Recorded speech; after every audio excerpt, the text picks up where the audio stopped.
నమస్తే, welcome to Suman TV. నేను మీ యామ్ని. మనకి ఆగస్టు నెలలో 12 రాశుల వారికి ఏ విధంగా ఉంటుంది, ఎలాంటి పరిహారాలు చేసుకోవాలి, ఈ విషయాలు మనకి తెలియచేయడానికి ప్రస్తుతం మనతో ఉన్నారు ప్రముఖ ఆధ్యాత్మికవేత్త గురుస్వామి బ్రహ్మశ్రీ రాజన్ నంబూద్రి గారు ఉన్నారు. గురుగారితో మాట్లాడి మనకున్న సందేహాన్ని అడిగి తెలుసుకుందాం. నమస్కారం గురుగారు. నమస్కారం అమ్మా. గురుగారు, ఇప్పుడు మనకి ఆగస్టు నెలలో అండి, అసలు వృషభ రాశి వారికి ఏ విధంగా ఉంటుంది? శ్రీ మహాగణపతి దేవతోభ్య నమః. చూసే వీక్షమందరికి నమస్కారం. అందరికీ మంచి జరగాలి. వృషభ రాశి వారికి ఈ యొక్క ఆగస్టు మాసంలో ఒక అదృష్టం జరగబోతుంది. అదృష్టం. వాళ్ళు ఎదురు చూడలేని ఒక అదృష్టము వాళ్ళ జీవితంలో జరగబోతుంది. ఏంటిదండి అది? ఏంటిది అప్పుడంటే వాళ్ళకి సస్పెన్స్. ఎందుకంటే ఎంతో కాలంగా వాళ్ళు ఎదురు చూసిన వంటిది దైవిక్యమైనటువంటి ఒక కృపా కటాక్షం ద్వారా వాళ్ళ జీవితంలో ఉండే ఒక అద్భుతమైన ఒక వైబ్రేషన్స్ రావడానికి మంచి అవకాశం కనపడుతుంది. దానివల్లనే వీళ్ళకి ఒక స్టెప్ అడుగు అనేది ముందు వేయటం అనేది జరుగుతుంది.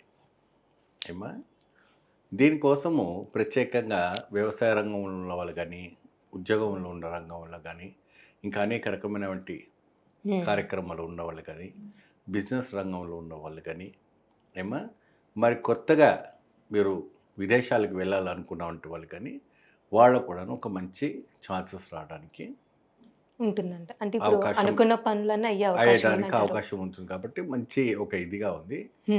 ఒకటి మీరు చేయవలసిన అంత వృషభ రాశి వాళ్ళకి కొన్ని సంఘటనలు అంటే నెగిటివ్ పాజిటివ్ రెండు కనపడుతుంది ఇక్కడ. అంటే నెగిటివ్ అంటే ఏ విధంగా ఉండొచ్చు? నెగిటివ్ వచ్చేసి మనకి కొన్ని మనం ఫైల్స్ కొన్ని సబ్మిట్ చేసామనుకోండి, దాంట్లో ఏదో వాళ్ళకి కావాల్సినటువంటి అందులో ఉండకపోవడం ఏమా అది. ఇంకోటి ఏంటంటే మరి ఇతరులను ఎవరైనా కలవడానికి మనం ఉదయం వెళ్ళామనుకోండి, వాళ్ళు ఉండకపోవటం. మరి ఇంకేదైనా అవసరానికి మనం తెచ్చుకోవాల్సినటువంటి వస్తువు తాకట్టు పెట్టి తెచ్చుకోవాలన్నా, ఇంకేదైనా లోన్స్కి పోవాలన్నా అటువంటివన్నీ కూడా కొన్ని శాంక్షన్స్ కావడం లాంటివి కొన్ని నెగిటివ్ ఎనర్జీస్ లాంటివి ఉంటాయి. ఆ నెగిటివ్ ఎనర్జీస్ అని పోయి పాజిటివ్ ఎనర్జీకి వీళ్ళకి రావాలஅப்படிనే వీళ్ళు ఒక అమ్మవారిని ఆరాధించి చక్కగా ఈ శ్రావణ మాసంలో వైభవయుతమైనటువంటి ఒక ఫలితం రావడానికి మంచి వైపు ఉంటుంది. అంటే అమ్మవారు అంటే ఏ రూపం? అమ్మవారు వైభవ లక్ష్మి. వైభవ లక్ష్మి. ఈ వైభవ లక్ష్మిని ప్రతి శుక్రవారం రోజున వృషభ రాశి వాళ్ళు శ్వేత కమలముతోని అమ్మవారికి చక్కగా దాంట్లో వివిధమైనటువంటి ద్రవ్యాలు, అంటే దాంట్లో అత్తరు, పన్నీరు, జావాదు, కస్తూరి, పచ్చకర్పూరం లాంటి పదార్థాలు పెట్టి ఆ తామరపుని అమ్మవారికి అర్పణం చేయాలి. ఆ అర్పణం చేసిన వంటి ఒక పూలతో ఆ సుగంధ ద్రవ్యంతో అమ్మవారి యొక్క సౌందర్య లహరి, అమ్మవారి యొక్క ఏదైనా పారాయణం చేసి చక్కగా అమ్మవారికి మీరు చేస్తే ఈ వృషభ రాశి వారికి అదృష్టం పైన అదృష్టం కలిసేవంటి ఒక యోగం ఆగస్టులో కనపడుతుంది. 100% ఇది పరమ సత్యం. అంటే ఇప్పుడు వివాహ విషయానికి వస్తే ఏ విధంగా ఉండొచ్చండి? ఇప్పుడు గత మాసాల్లో కూడా కొన్నింటి ఎట్లా ఉంటుందంటే అమ్మా, వీళ్ళు ఎంతో వరకు కూడా ట్రై చేస్తూ ఉన్నారు. ఏమాత్రం కూడా మనం చేస్తున్నా కూడా వాళ్ళకి సెట్ అవ్వటం లేదు. సో ఈ మాసంలో ఏమైనా ట్రై చేస్తే శ్రావణ మాసంలో చేసుకోండి. ఎందుకంటే శాస్త్రంలో చూడరు, మాట్లాడరు, దాని గురించి కూడా ఎటువంటి కూడా స్టెప్ తీసుకోరు వాళ్ళు. కాబట్టి వాళ్ళ ఇష్టపూర్తిమైనటువంటి ఒక కైంకర్యాలు ఏదైనా ఉన్నా దాని విభాగం అనేది వేరుగా కనపడుతూ ఉంటుంది. అంటే ఖచ్చితంగా ఇవ్వడానికి అవకాశం ఉందంటే ఈ ఒక వైభవ లక్ష్మి ఒక వ్రతం ఆచరించి కానీ, వైభవ లక్ష్మి ఒక పూజ చేయటం కానీ చాలా చక్కనమైనటువంటి ఒక విభాగమైనటువంటి ఒక ప్రసాదం అనేది దొరుకుతుంది. అలానే రాశి వారికి అండి ఏమైనా ఆరోగ్య సమస్యలు ఉన్నాయంటారా ఆగస్టు నెలలో? అంటే ఆరోగ్యపరంగా మనం చూసుకుంటే అయితే మాత్రాన కొద్దిగా క్షీణ దోషము, అంటే దేహానికి క్షీణ దోషం అలాంటివి అంటుంటారు.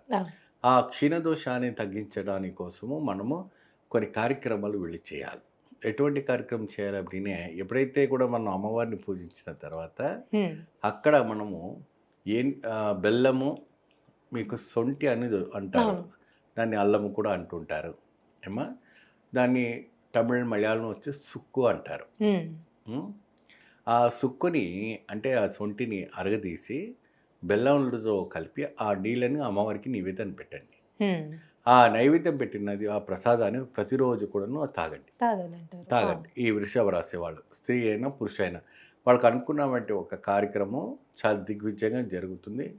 ప్రతిరోజు కూడా మీరు ఈ యొక్క మంత్రాన్ని జపించండి. ఏ మంత్రం అప్పుడే క్రీం కారం, ఓం క్రీం నమః అనే ఒక మంత్రముతోని చక్కగా రోజు 108 సార్లు పాటుగా చక్కగా కూర్చొని మీరు జపం చేసి ఆ అమ్మవారి దగ్గర ఒక పద్మాసనం వేసుకుని కూర్చొని సాధన చేయండి. మీకు ఏదైనా సందేహం ఉంటే అప్పుడే మమ్మల్ని కాంటాక్ట్ చేయండి, మీకు చెప్తాము, అనే విధాలుగా సాయం చేస్తాము. అంటే ప్రత్యేకమైన ఏదైనా దీపం అంటూ ఉందండి? వీళ్ళకి ఏం చేస్తారు అప్పుడే ఆవు నెయ్యితోని మట్టి ప్రమిదతో ఈ యొక్క వ్రతానికి ఆచరించడానికి అవుతుంది. లోహానికి సంబంధించిన దీపాలు ఏది పెట్టకూడదు. మనం మట్టి దీపమే, మట్టి దీప ప్రమిదలు అవును.